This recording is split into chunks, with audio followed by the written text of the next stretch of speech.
podcast about all things board games that you can listen to in less time than it takes for your friend to sink that last shot in a game of beer pong. Board Game Blitz is sponsored by Gray Fox Games. This week, we're talking about lawn games. First, we discuss a couple games we've played recently, Tales from the Loop and Loco Momo. Then, we talk about the intersection between board games and common outdoor lawn games. And now, here are your hosts, Ambie and Crystal. One tiny announcement before we hop into the main episode, and that is that TLN, Tabletop Live Network, for this month. It's coming up right at the end of the month like it always does. And if you want to see Ambie and I play a game together on stream as part of that 24-hour marathon, you're going to want to head to twitch.tv/BoardGameBlitz on April 30th at 8 p.m. Pacific, 11 p.m. Eastern. That is our time slot for this month's marathon. We, as of recording this podcast, do not have confirmation on what we're playing yet, so we can't spoil it for you. We're recording this episode a little bit in advance, but we hope that you all will join us for that stream.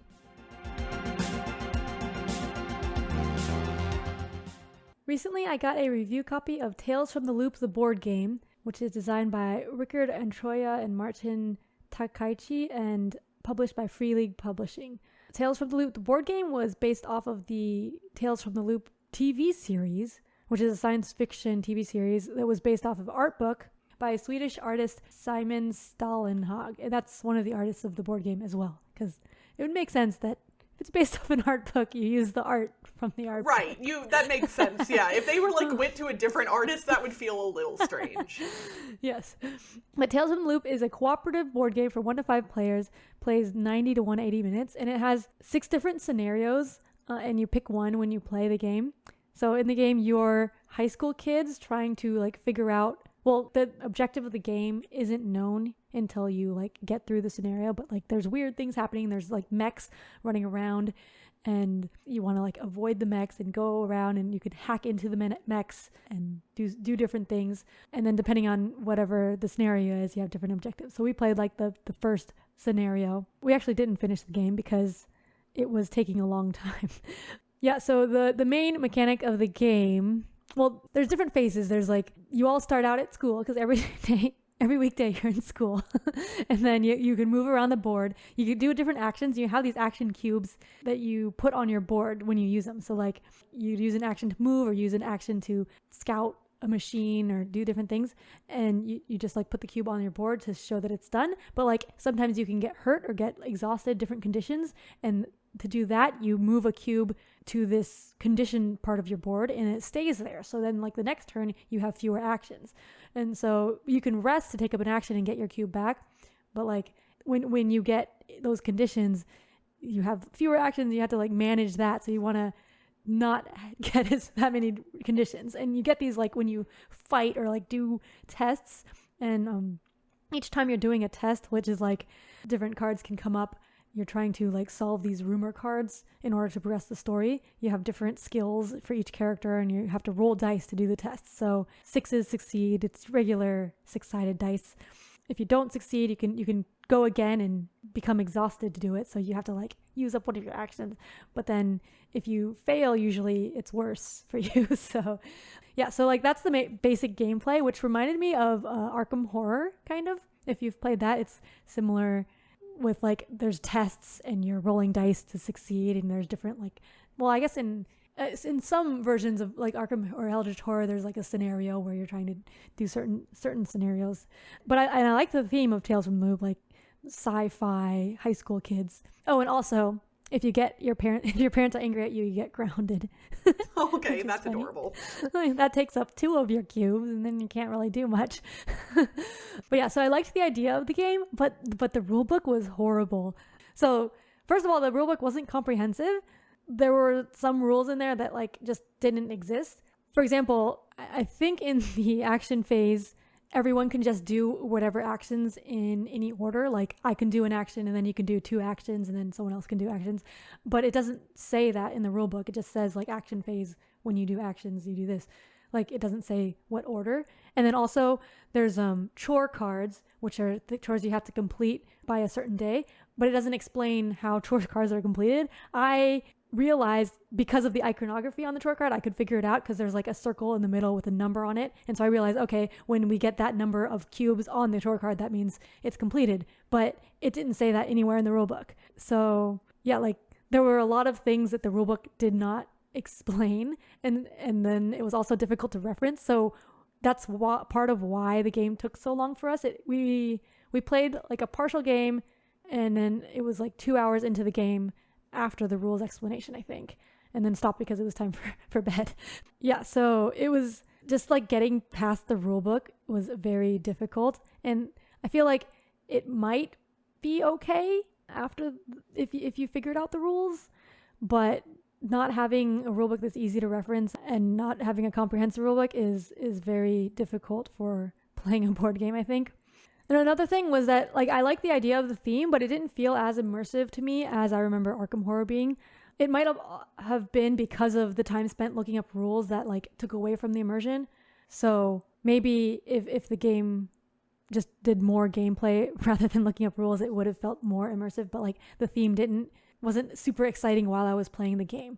But I did really like how the action cubes work with moving the cubes over to the conditions and like doing a reroll if you sacrifice one of your cubes, basically, because then that added a lot of stress and pressure on whether you want to do things, because like another thing is that like you can help other people on their tests, so that adds a die if you're like with them, but if they fail then you also get a bad condition. So you might not want to help someone if you don't want to like lose your cubes, because then you can't do stuff the next turn. And that actually happened to us.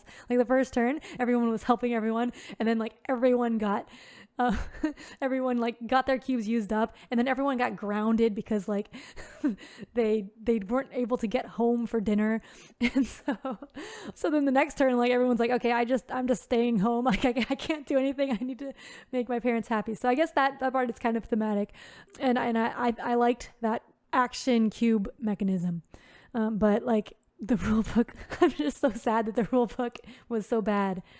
So I think if you're interested in Tales from the Loop, the theme, and you like cooperative games, you might want to wait for like, maybe there's a how to play video or something. I don't like reading, I personally do not like learning from videos and stuff. So like I want the rulebook to be good, but if you're fine with like a bad rulebook and just like learning from a video or something, then it would probably be a lot better.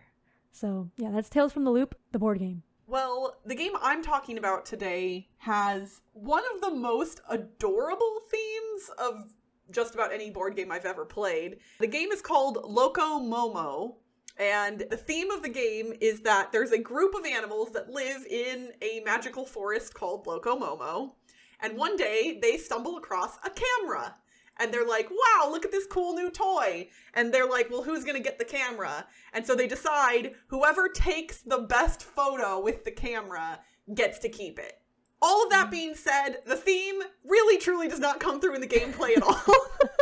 I love the theme, and I think it's really cute, and I like that it's there, for the record. I'm not hating on the theme, but note, when you play the game, it doesn't feel like that, but it's still adorable. So in Loco Momo, it is a tile drafting, tile placement game where you are collecting sets of animals from a board to put onto your individual player board. And the way animals are drafted varies depending on what animal you choose to activate on the main board. So each animal moves in a different fashion. So for instance, ducks, if you activate a duck, it will move around the board to different areas until it finds another duck, and then it will collect all of the animals of the same background color as it. So if it runs into another duck and it has a red background, the place where the other duck is, it'll pick up all the red animals from that specific location. And then you get to place all of the animals you picked up onto your player board. And your player board is made up of a grid. I believe it's 5 by 5. Yeah, it's like 25 squares. And each row has a different scoring condition. In one of the rows, you want all different types of animals. In one of the rows, you want all one type of animal. In two of the rows, you want pairs, like in one row, and in the next row, you want them to match. And then you also get bonuses for having the same colored background on tiles in rows and columns. So you can score extra if you draft animals all of the same color, but often there's only 3 total background colors, red, blue, and green. And sometimes you're not going to be able to pick up the animals you want in the color you want. So it's kind of an interesting balancing between, okay, these are the animals I want, but not the color I want, or these other ones are the right color, but not exactly the right animals. With 3 background colors and only 5 different types of animals, there's not too many really difficult decisions to be made there. It is a lighter game for sure. You play through 6 rounds with each player activating an animal and taking tiles and then putting them onto their player board. So it's a relatively quick game as well. I actually learned this one on Board Game Arena, and I've looked to see if it's been published in the States, and I don't believe it has. I looked online to see if it could be purchased, and there are places that you can order and get it shipped from, but I don't think it has an English publisher. The designers are Lenny Liu and Leon Liu, and the main publisher is Wonderful World Board Game. So I think it is originally from an Asian country and has not been localized in a whole bunch of other countries yet. Yeah, it says Taiwan. Okay, Taiwan. I don't know what it is. Lately, I've really been gravitating toward like quirky Asian games, and probably just because I keep stumbling across them in places like Board Game Arena. But this one honestly feels like it would do well here in the States. Like, it's a family weight, cute theme tile laying game, and so I think it would do really well. For all I know, they already are going to be localizing it here in the States. It was originally published in 2020, so this might be one of those games that kind of slipped under the radar because of the pandemic. I don't know that for sure, obviously. Maybe they were never planning to bring it over here, but for me personally, I actually would like to own this one. I'd like to get it into my collection, so I may order a copy from overseas. The components are language independent, so all of the components of the game, there is no text. So even if you ordered a copy with a non-English rule book, as long as you could get the English rules, you'd be good to go. So I really liked this one. I've been playing it, I would say not a bunch, but like I've played it a handful of times on Board Game Arena, and I will continue to play it there. I really like it. So that's Loco Momo. Cool.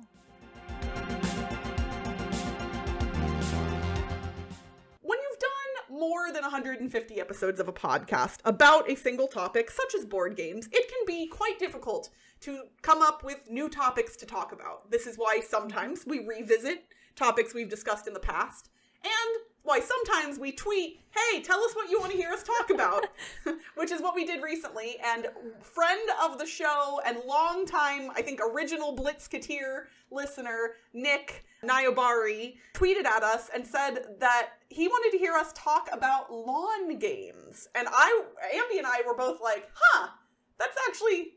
Like, we've done an episode about board games you can play outside, but we've never talked about lawn games and the intersection of lawn games and board games. So, Nick, shout out to you for suggesting this topic, and let's get into it. Well, first he was saying outdoor board games, right? And then, like, dexterity games and then lawn games. I was like, oh, I had never made that connection before, because the lawn games are kind of like giant dexterity games. And then I was thinking, oh yeah, like when we went to this, there was like a neighborhood event out at a park, and they had a giant Connect 4 set, which is basically like a lawn game, and like giant Jenga. But those are board games when they're small. They're tabletop games, but like now that they're giant, they don't go on the tabletop anymore. So are they now lawn games? And you made an interesting distinction already that I want to clarify, at least from our point of view, to our listeners. And for me personally, I, at this point, do use the term board game as a generic catch-all for a lot of different types of games that can be played on a tabletop. Yeah, like I think a lot of people use board games to mean tabletop games, right? Right. Because, like, if you ask somebody, like, do you own any board games? And they might say, oh, yeah, I have Uno, you know, or I have Phase 10, like, if you're not a hobby gamer. You would still refer to card games that you own as board games in most instances. So I think it's kind of widely recognized that board games are things that can be played on a tabletop. They don't have to be, obviously, but there's an interesting distinction, I think, between some board games and lawn games, which I'll get into later. But yeah, you mentioned Connect 4 and Jenga, and I've seen large versions of other common board games like dominoes, Yahtzee, chess, and checkers in various places. Like like a park or whatever. I've seen giant checkers and chess and things like that before. Those are fun. Just to play with the pieces. I know, isn't it odd? Like, if you asked me to play chess, just like normal chess on a table, I would not be super interested. I know how to play chess, but like, that's not something I would really be excited to do. But if we were in a park and you asked me to play giant chess with you, I would totally be down. Why is that? Ambie, I need you to explain my brain to me, because that doesn't really, like, is it really just like that much fun to move giant chess pieces around? Is that all I want to do, I guess? Yeah. The giant miniatures, you know? Yeah. Which is funny, though, because when I get board games, I am not the type who's drawn to the giant minis. So, like, I am a contradiction, giant I suppose. Abstract miniatures. I think it's the novelty for me. And that might be... that's part of it, part of the lawn games in general is playing a game often feels like an indoor activity. Obviously, there are sports, and that's a kind of a different realm. We'll touch on that later, too, I'm sure. But playing a game doesn't seem like a thing you do outside most of the time. Yeah, especially board games. Yes, definitely board games. And so you're like, oh, we're in the middle of a big open space. People could theoretically walk by and watch and, like, observe, and you might not be able to think as strategically when you're looking at a giant chessboard as opposed to a smaller chessboard. So I think there's a lot of differences there in large-scale board games that make them potentially appealing in a different way than their smaller counterparts. And if they're like really big, then it's like something you haven't seen before. Like if it's life-size chess where you're the size of the piece and you can be like moving around like you're the piece. That's really cool. Now we're talking cosplay all of a sudden. Like, I'm gonna be the rook. I will stand stoically like a castle. But giant versions of standard board games are not all you have when you talk about lawn games. There are a lot of common lawn games that I would say the general public is aware of, if not have played before. Things like beer pong, cornhole, horseshoes, bocce ball, things like that. And when you look at the descriptions of some of these games, we're not going to get into obviously the details of all of them if you're not familiar, but they do bear a lot of resemblances to dexterity-based board games, just on a bigger scale. Yeah, because like cornhole, you're throwing the beanbags into a hole. It's kind of like a Crokinole type game where you're flicking something into the hole to get points. Or shuffleboard is also like a that's an indoor big, not really board game maybe.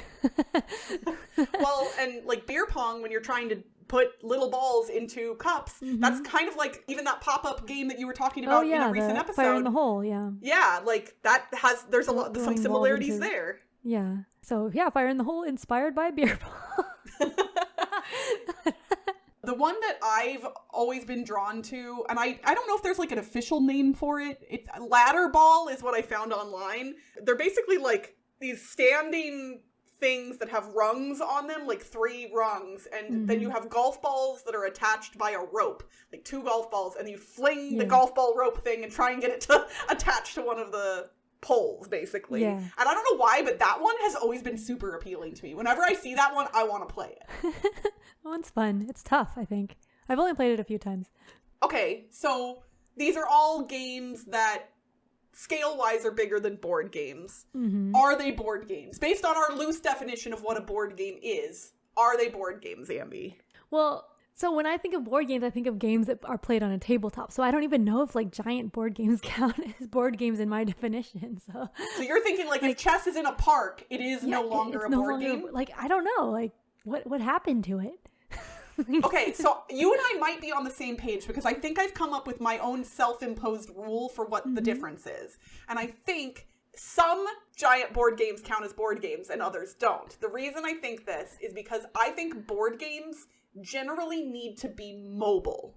So, like, Crokinole is mobile. Beer pong can also be mobile. So, like, you can pick up that set and take it somewhere else. Whereas something like Horseshoes generally has, like, implement or croquet. They have things that are theoretically attached to the ground. You obviously could remove them, but, like, more permanently affixed that you don't move around easily. And so those, to me, do not feel like board games. Well, but like Horseshoes and Croquet, both of them, like the set itself is mobile. You just attach it to the ground instead of a table, right? Okay. We used to play Croquet a lot as a kid, and it was just like one little suitcase thing. I don't know. Little package, and you roll it around. It's like, because it just has like the hoops and the croquet mallets and the balls, and then you need a big space and then put it around. But like, that's, I think, also more kind of like a sport because it's using like a big field. So Lynn, I guess, so not the size of the components isn't the only factor here. Yeah. The size of the play space also the play factors space, in. I think. Yeah, I think for me, I think play space is more what makes it a board game. Because I think of like playing on the table more. It can be played on a table. Because you can't play you can't like dig those things into a table. Yeah, well, you probably shouldn't, at least. Yeah. You see, like, you come in and Grandpa's trying to drive a stake into the carpet, and you're like, Grandpa, that's not where that goes. Take it outside. But, like, theoretically, Cornhole, you could set that on two ends of a table, stand on the ends of the table, and toss stuff. That's like, true. So is Cornhole and beer pong a board game? I think they are. I think that those two theoretically count as board games. Whereas, beer pong's a messy one, though. Well, I mean, you can use water. You don't even have to put much liquid in the cups, technically. I used to use water. Yeah. I mean, yeah, you and I both aren't drinkers, really. So if we ever played it, it would definitely not be with beer. But the more I've thought about this, the bigger the rabbit hole my brain has gone down, because lawn games, I think, are both board games and not. And I think large-scale board games, again, like I said earlier, are also yes and no, depending on the size and the context and whether it's movable to some degree. At least that's the way, like, I'm self-defining them. Well, yeah, because sometimes they sell miniature versions of those big games, right? Oh, yeah, like a desk version of... Yeah, a desk version, like, and that's like a board game. Oh my gosh, yeah. So, like, yeah, if you had, like, Horseshoes, like, a little tiny version of Horseshoes where it was just a standalone thing that you put on your desk at work as, like, a novelty. Like, they definitely sell things like that. Yeah. So then does it become... Oh, man. It's so confusing. It is. It's very confusing. So let's move past that.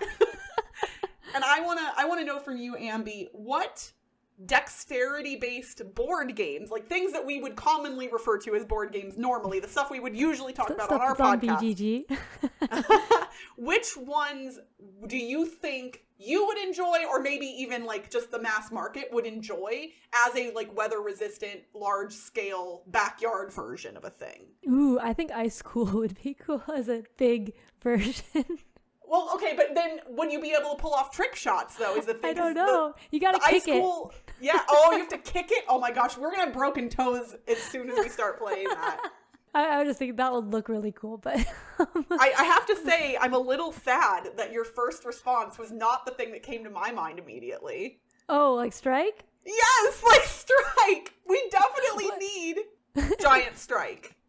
I think my friends have tried doing giant strike, but like it didn't work out well because they didn't have like the right arena shape and the right dice. Yeah.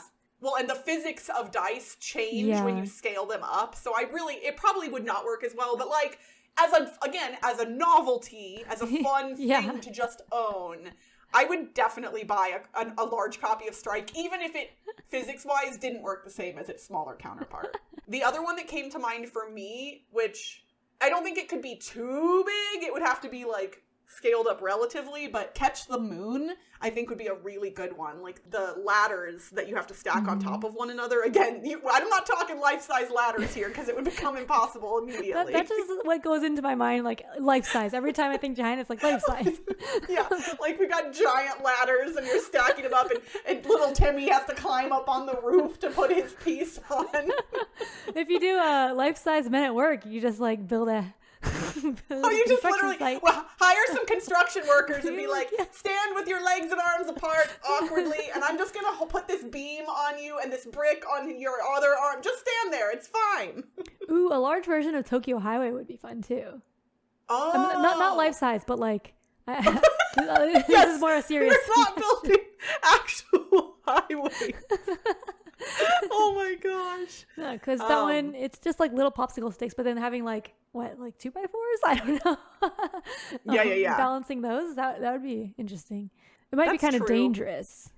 And for the record, I do want to note that technically there are slightly scaled up versions of some of the games that we've mentioned here. Like there has been a slightly larger Strike and Catch the Moon, and like another, I think a good one theoretically might be Rhino Hero. That one would be tough if it's a windy day, but I think giant cards stacked on top of one another, and that again, that exists in some form as well. But I think there's a difference between just a slightly larger version of a game and one that's made to be played outdoors. Yeah, I think like the wooden ones are better for outdoors because of the wind, as you said. Like, so cards being outdoors, like a card tower outdoors is gonna fall over easily. Right. Whereas like the wood stacking things are more durable. So like that's why giant Jenga works well outdoors. Yeah. And that's another one that, like, regular Jenga, if somebody's like, let's play Jenga, I'm like, meh. But if you said giant Jenga, I'm down. Yeah, we had giant Jenga at our wedding, and, like, it was very popular. I also think, truly, giant Crokinole, like an outdoor Crokinole board, would be really neat. They had, I think I just remember seeing that in Canada. It was like a snow one, or an ice. That's called ice. Okay. But yeah, I think it was like a giant ice Crokinole thing. Well, that sounds really neat, and I definitely am interested in playing that now. I'm trying to think if there's any others. Like, it would be really funny to watch people try and play Ghost Blitz in a giant form where you actually had to like run over and grab a piece and That actually reminds me, I saw a video of someone playing Hungry, like they made a giant Hungry Hippos, I think. Or maybe it was with people. Yeah, you like hold the person and then the person had to go and grab the balls or something.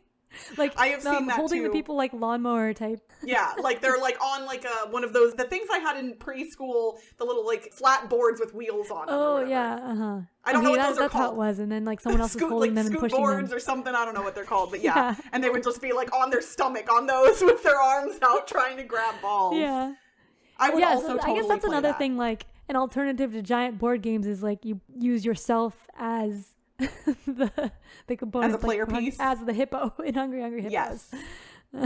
One other that I wanted to mention that I think would be neat would be Kabuto Sumo, which I've talked about on the show, I think somewhat recently. I think a giant version of that where you're trying to gently push, bigger wooden pieces onto a board and slide other things off or not would be neat. I'm trying to think if there was anything else. Oh, it would probably be impossible, but Mord Im Arosa, the weird sound-based game that I love. Yeah, where you're dropping cubes into a tower and trying to listen to which level they fell to. In a bigger version, I think would be very interesting. I don't know if it would work, but I would love to try it. I feel like that would be easier as a bigger version because the floors would be separated more and you'd be able to tell more where the sound comes from, right? Maybe. Yeah, because it wouldn't be as quick, right? Like you'd be able to kind of hear the differentiation. Although whenever I play, there are a lot of times where people are like, oh, I'm sure where that cube was. And then they pick it up and it's not where they thought it was. So who knows? It might not be quite as easy as we assume. Well, one more shout out to Nick for suggesting this topic. This was a fun discussion, and we would love to hear from you all what your favorite lawn games are, or what board games you would like to see in giant-sized lawn versions. So hit us up on social media, our Board Game Geek Guild, all the usual places, and let us know. And that's it for this week's Board Game Blitz. Visit our website, boardgameblitz.com, for video and blog content, as well as to get links to all our social media pages. This episode was sponsored by Gray Fox Games. The crowdfunding campaign for Last Light is live on GameFound now. Head to lastlightgame.com to secure your copy of the epic 4X game that plays in under an hour.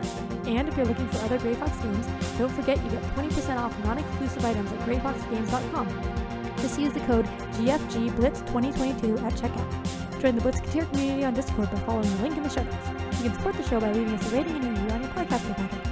And if you want behind-the-scenes access and an invite to our private Slack channel, visit patreon.com/boardgameblitz. Our theme song was composed by Andrew Mott. Technical support provided by Toby Matt. Until next time, I'm playing an outdoor board game. I'm hoping it won't be too lame. Bye, everyone! Bye!